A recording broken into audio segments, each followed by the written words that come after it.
Aula de Processos Moleculares e Genéticos, com a professora Charlotte. Anemia falciforme é a doença hereditária mais comum no Brasil. Por ano, nascem 3.500 crianças com a doença falciforme e 200.000 com o traço falciforme. Mas, o que é a anemia falciforme? Antes, precisamos entender um pouco sobre o nosso sangue. Ele é formado de células vermelhas e redondas chamadas hemácias. E as hemácias são repletas de hemoglobina A de adulto. É a hemoglobina e o ferro que levam o oxigênio do pulmão para todos os órgãos do corpo. Já ouvimos falar muitas vezes em anemia, que é a diminuição da hemoglobina no sangue. Na maioria das vezes, isso ocorre por falta de ferro. Consequentemente, os órgãos não recebem a quantidade suficiente de oxigênio e não podem desempenhar bem suas funções. Como podemos ver, a hemoglobina A e o ferro têm uma função muito importante no nosso organismo. Por que a anemia falciforme é tão comum, e de onde ela surgiu? Estudos apontam que na África, muitos anos atrás, havia uma grande contaminação de malária. E como mecanismo de defesa do nosso corpo, ocorreram as primeiras modificações genéticas, conhecidas hoje como mutação. A contaminação da malária ocorre através da picada do mosquito Anopheles. Aqui no Brasil, ele é conhecido como mosquito prego, e a contaminação ela só é realizada através do mosquito fêmea. A relação da malária com a anemia falciforme ocorre após a picada do mosquito, onde ele deposita o protozoário plasmódio, que para sobreviver precisa da adesina, uma proteína que auxilia a chegada à parte externa dos glóbulos vermelhos. Normalmente, ele é conhecido como hemoglobina A.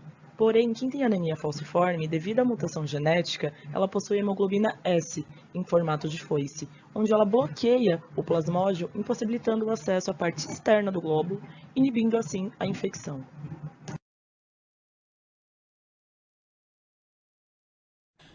Mas qual o erro genético que ocorre na anemia falciforme? No DNA mutado, temos a alteração do nucleotídeo da adenina pela timina. Com isso, acontece a troca dos aminoácidos. No DNA normal, o aminoácido é a glutamina, mas na anemia falciforme passa a ser valina. Então, essa mutação é a pontual missense. Se uma pessoa receber do pai um gene com mutação para produzir a hemoglobina S e da mãe outro gene com a mesma característica, essa pessoa nascerá com um par de genes com a mutação e terá a anemia falciforme.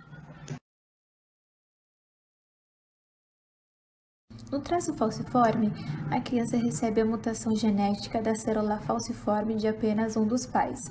Nesse caso, a criança não desenvolve a doença, mas pode transmitir o gene defeituoso para as futuras gerações. Na maioria dos casos, não há nenhum sintoma, nenhum tratamento específico é necessário. A conduta diante de gestantes com traço falcêmico é fazer aconselhamento genético e oferecer eletroforese para o companheiro. Pois uma pessoa com traço falciforme tiver um filho com outra pessoa que também tem traço falciforme ou traço de outra hemoglobinopatia, por exemplo, hemoglopatia C ou D, ou alfa-talassemia ou beta-talassemia, pode acontecer de ter um filho com doença falciforme ou anemia falciforme. Com exceção desses aspectos, o acompanhamento pré-natal é o mesmo que das gestantes de risco habitual. A anemia falciforme provoca alterações e amarelamento dos olhos. As dores ósseas e articulares são um dos principais sintomas. Esta patologia provoca o atraso no crescimento ósseo antes da puberdade. O aumento do baço se dá até os 5 anos de idade, devido ao aprisionamento das células falciformes.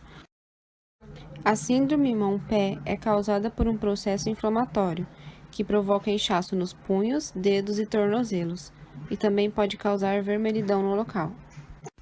Após o nascimento, é importante que as crianças sejam submetidas ao teste do pezinho, e caso detectada anemia falciforme, é imprescindível o acompanhamento médico.